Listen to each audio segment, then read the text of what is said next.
ಸಾಮಾನ್ಯವಾಗಿ ಗುರು ರಾಯರನ್ನ ಪೂಜಿಸುವಂತ ಭಾಗ್ಯ ಎಲ್ಲರಿಗೂ ಕೂಡ ಸಿಗೋದಿಲ್ಲ. ಆದರೆ ಕಷ್ಟದಲ್ಲಿ ನೀವು ಇಷ್ಟಪಟ್ಟು ರಾಯರ ಮುಂದೆ ಒಂದು ದೀಪವನ್ನ ಹಚ್ಚಿ ನಿಮ್ಮ ಕಷ್ಟಗಳನ್ನ ನೀವು ಕಣ್ಣೀರಾಗ್ತಾ ಹೇಳ್ಕೊತಾ ಇದ್ದೀರಾ ಅಂದ್ರೆ ಎಷ್ಟೋ ಜನಗಳಿಗಿಲ್ಲಿ ಬದುಕು ಕೂಡ ಸಾಕು ಅನ್ನೋಷ್ಟು ನೋವುಗಳಿದೆ. ಏನಾದ್ರೂ ಮಾಡ್ಕೊಂಡ್ಬಿಡೋಣ, ಕುಟುಂಬದ ಮೇಲೆ ಪ್ರೀತಿ ಇರುತ್ತೆ, ಆದ್ರೆ ಈ ಕಷ್ಟಗಳಿಂದ ನಿಮ್ಗೆ ಬದುಕೋಕೆ ಆಗ್ತಾ ಇರಲ್ಲ. ಯಾರು ಮಾಡ್ತಾರೆ ಇಲ್ಲಿ ಜೀವನ, ನನಗಂತೂ ಆಗ್ತಾ ಇಲ್ಲ, ಎಷ್ಟೊಂದು ಕಷ್ಟಗಳು ಅಂತ ಕಣ್ಣೀರ್ ಹಾಕೊಂಡು ಏನೇನೋ ಮಾಡ್ಕೋಬೇಕಂತ ಯೋಚನೆ ಮಾಡ್ತೀರಾ. ಆದ್ರೆ ಒಂದು ಸತ್ಯವನ್ನ ನೆನ್ಪಿಟ್ಕೊಳ್ಳಿ, ಗುರು ರಾಯರು ನಿಮ್ಮನ್ನ ಖಂಡಿತ ಕೈ ಬಿಡೋದಿಲ್ಲ.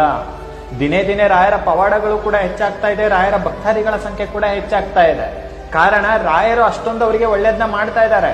ತಡ ಆಗಿದೆ, ನಾನು ಒಪ್ಕೋತೀನಿ, ಆದ್ರೆ ನಿಮ್ಮನ್ನ ಕೈ ಬಿಡೋದಿಲ್ಲ.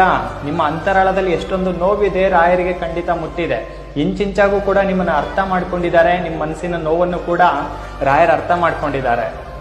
ಖಂಡಿತ ನಿಮ್ಗೂ ಕೂಡ ರಾಯರ ಅನುಗ್ರಹ ಆಗುತ್ತೆ. ನಿಮ್ಮ ಸಾಮಾನ್ಯವಾಗಿ ಗುರು ರಾಯರನ್ನ ಪೂಜಿಸುವಂತ